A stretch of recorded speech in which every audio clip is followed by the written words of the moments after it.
Thank you for joining me. With everything happening, it seems like a pivotal time. Any time is important to hear people's voices, but especially when voices are being drowned out, it seemed like the right time to ask some questions around how are you? How are things going? So, I'm basically going to ask you questions along those lines. But to start off with, if you can tell me a little bit about yourself, who you are, what you do, and where you are. Thank you for inviting me. I appreciate the space and time, and thank you for humanizing us first and foremost. My name is Sobeida Velázquez, and a little bit about me. Currently, I live in San Diego, California, and about 5 miles from the border. I was born in Watsonville, California, which is mostly a farming community, to parents that were field workers. So they worked in the fields over in the Central Valley in California. I went to study in Mexico for part of my elementary and middle school. And I came back for high school and all of my college years. I've been in San Diego since. I feel like I'm Californian, right? Yeah. Both California, Baja California's Norte and California here in the United States. I have four girls and college, high school, elementary school. So I have that gamut.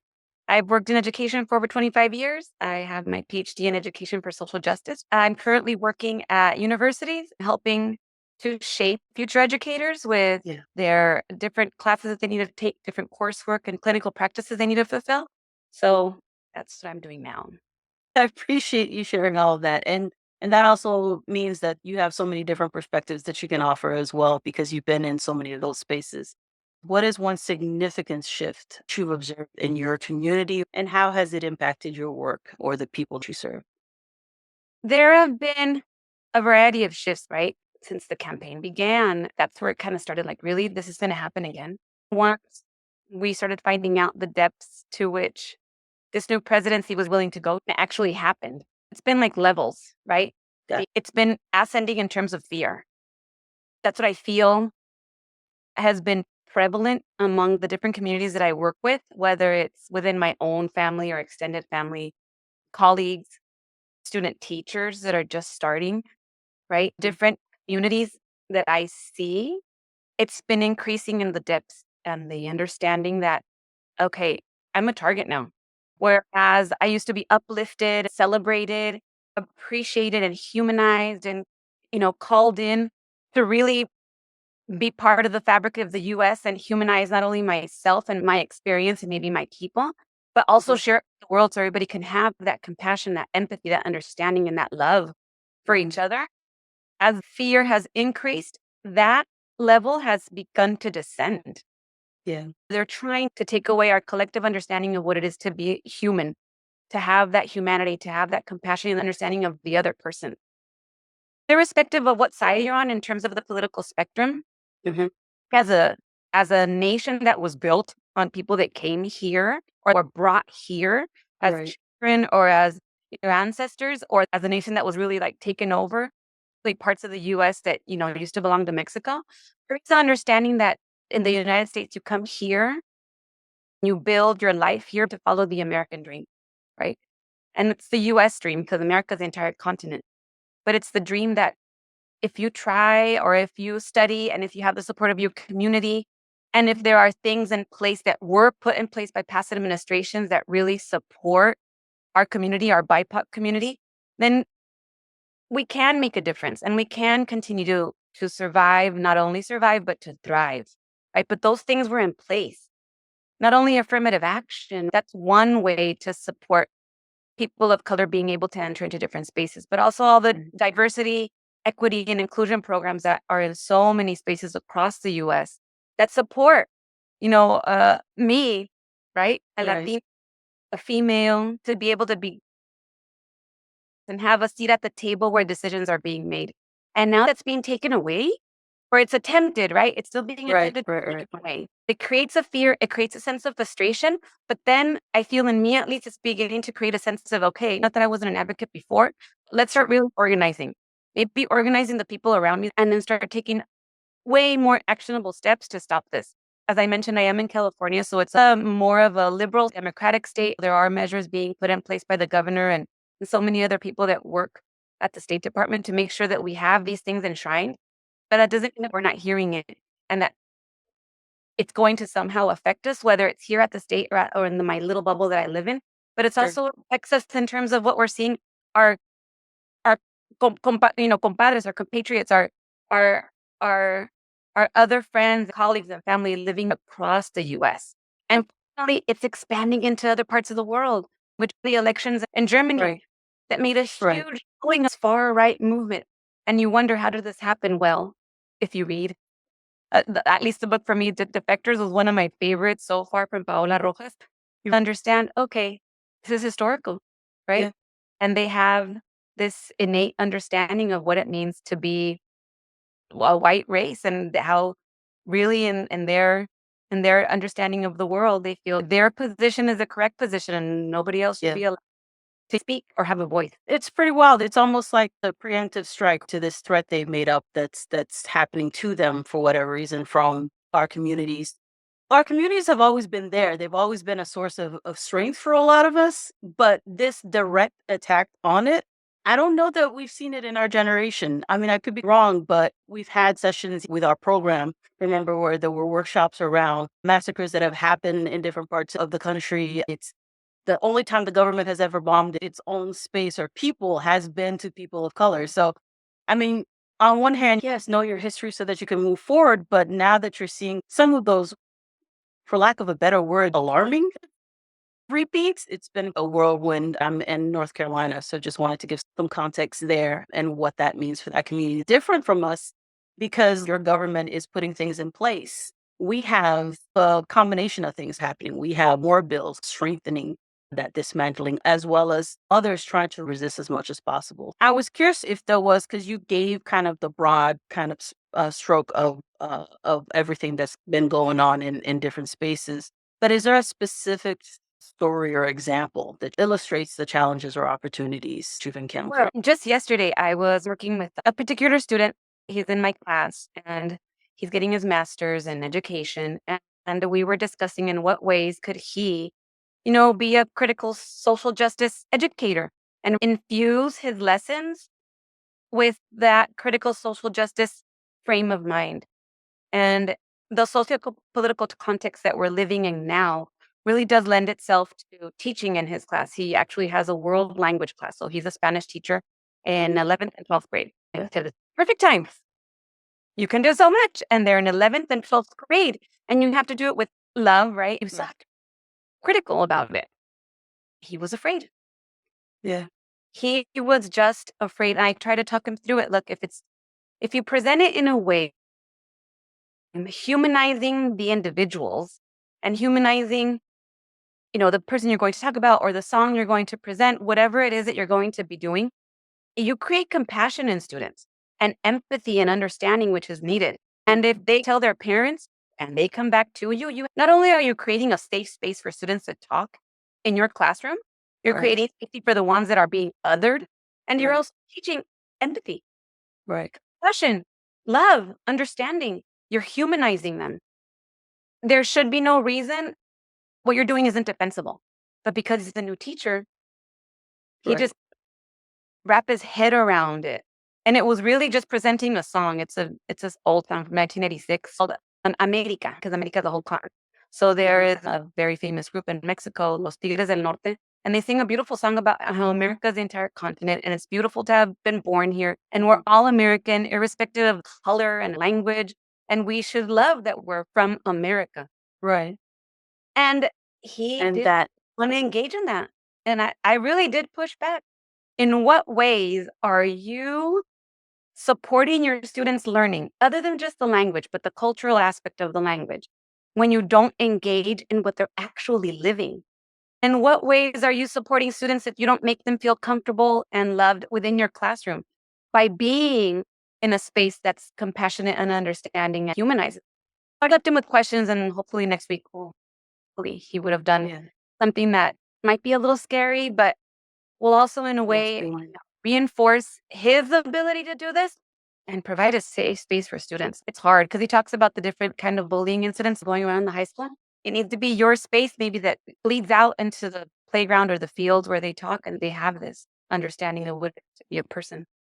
I love that you bring those different points out because she said that he's a brand new teacher, but it could be the only time and space students have that opportunity. So if he's scared of doing it, then, how often do students have those opportunities is absolutely the concern. It's come up a lot. We had collaboratives where we brought in community members, and at one point it was students coming in to share, like, what is it that you need from your teachers? All the things you stated that would benefit his students if he actually went for it were all the things that they said. Number one was, I want to state my opinion without fear and be respected for that opinion, regardless of whether or not people agree. So how do I kind of go back and forth and have those conversations in a respectful kind of manner? If they're asking for that and begging for that while they're in K-12 and we're not preparing them, then no wonder we have the consequences we do when they become adults. Yeah, they have no way to have community norms. I talked to him about it. It can be a few days to prepare them. These are the community norms. What does this Yeah. mean for community to have Right. norms? What does it mean to have discussion? You prep them for it. Right. Hopefully next week Get to that point.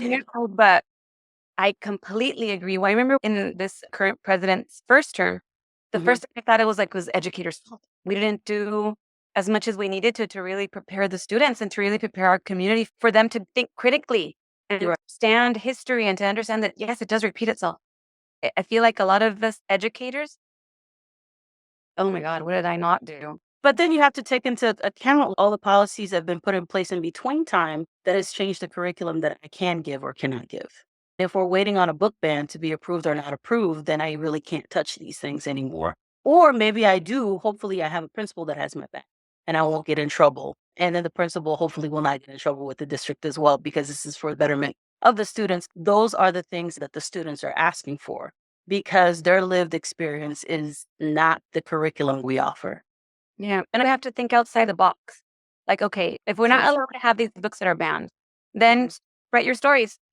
If they're similar to the ones over there, There you go.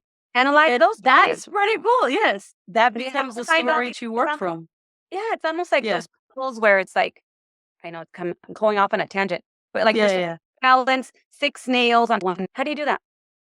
Our initial is just try and put one nail on the top. No, you got to think outside of the box to balance those 6 nails. Balance them independently and then place it on top.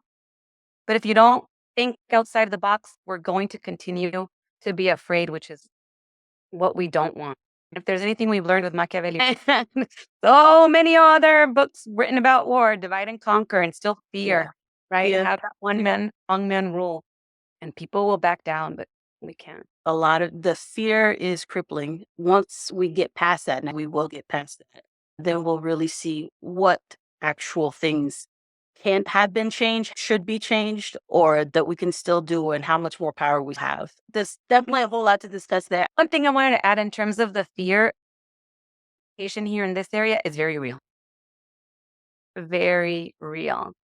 When he first came into office, students were not being taken to school because of the fear of parents walking the kids to We've school. had that. Like We've that, had they might get deported. Communities are staying inside as much as possible. And then community organizers, we know we're going out there handing out those red cards. Know your rights. Yeah. To know your rights. You don't have to open the door. We have such a large community of people that have crossed over from Tijuana into the US and are currently undocumented. I say currently because we don't know their status. Are they refugees? What's the reason for coming into this country? And then based on international law, what are the rights that they actually do have? But currently they're undocumented and the fear is there. The Venezuelan community, one day they were fine, the next day they were not. That level of uncertainty is making the political climate full of insecurity. And I thank you for raising that point. We should not downplay the fear factor piece. Even in North Carolina, yes, we're not near the border where you are, but they agreed to have this legislation in place that the governor tried to veto, but it was overwritten because we had a supermajority at one point. Everything got pushed right before December, before the change of guards. And it was this kind of partnership between ICE and the sheriff's office. This idea that, so on top of your school and your church is no longer a safe space, then it's, wait, that SRO or that sheriff or that other, law member could actively be working against me and my rights. This is regardless of whether I am documented or not, because you really truly do not know. Because all the paperwork is in there. By all accounts, you're fine. But now you could have somebody that is supposed to be protecting you and working with you and supporting your educational journey that could actively be working against you. So I appreciate you uplifting that point. The fear is real, which is why it's been such a useful tool. in this administration and to break up communities. I do want to ask if there's a strategy that you have held on to that helps you or has helped others around you in navigating that fear and your hope for what's to come. I have many strategies to cope with everything that's going on, right? Having faith, having hope, whatever the religion is that people practice, but having that space to really connect with a higher power and pray. For me, pray. It's also arming.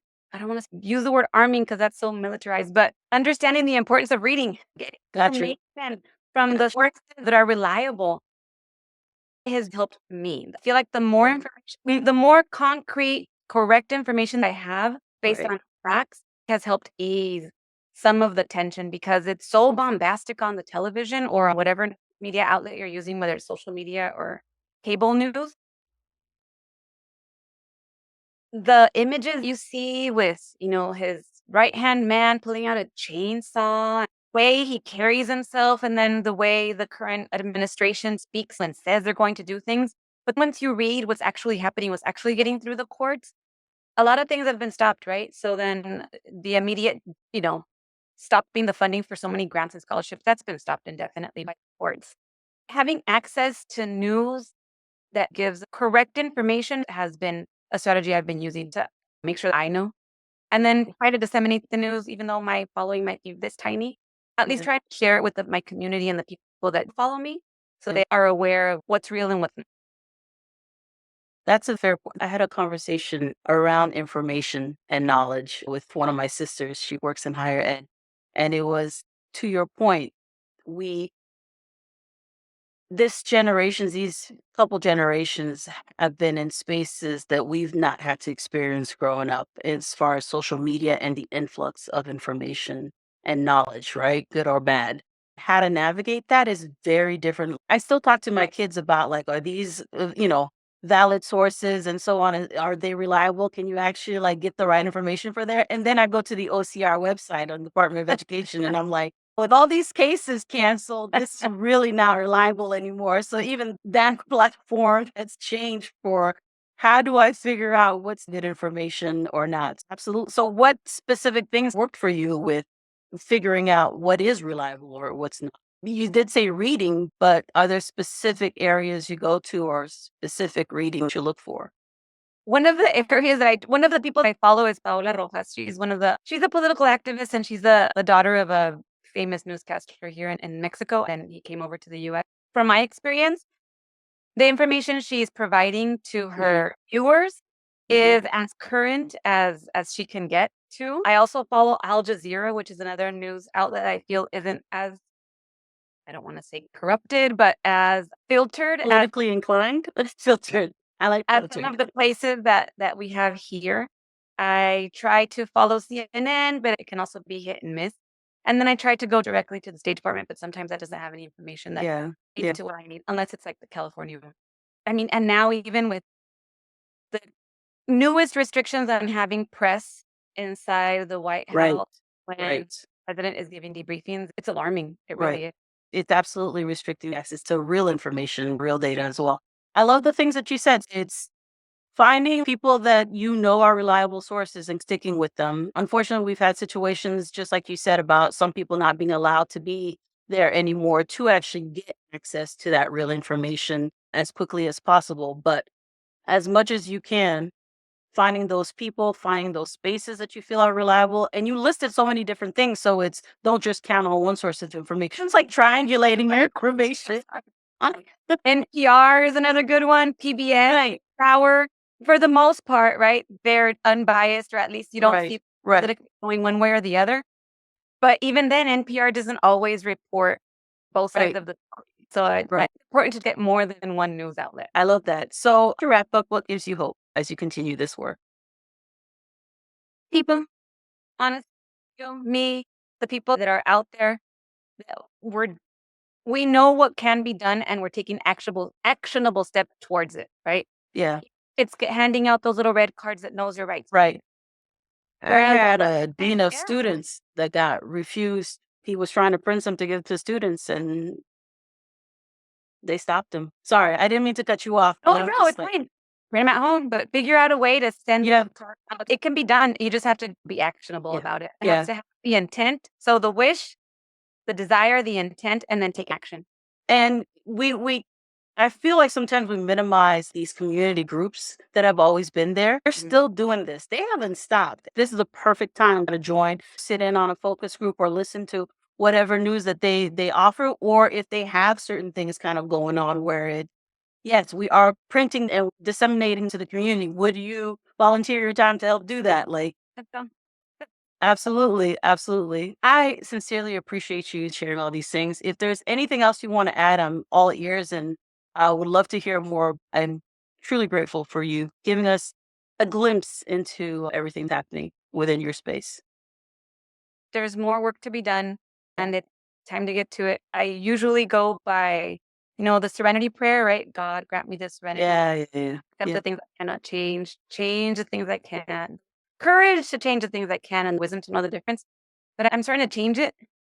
I'm gonna have the courage to change the things I think I cannot change because everything can That's a change. good point. Yeah, yeah, It's just a matter of your mindset. Okay, let's do it. This can be done. yeah. I appreciate that. Thank you so very much. Yes, you're welcome.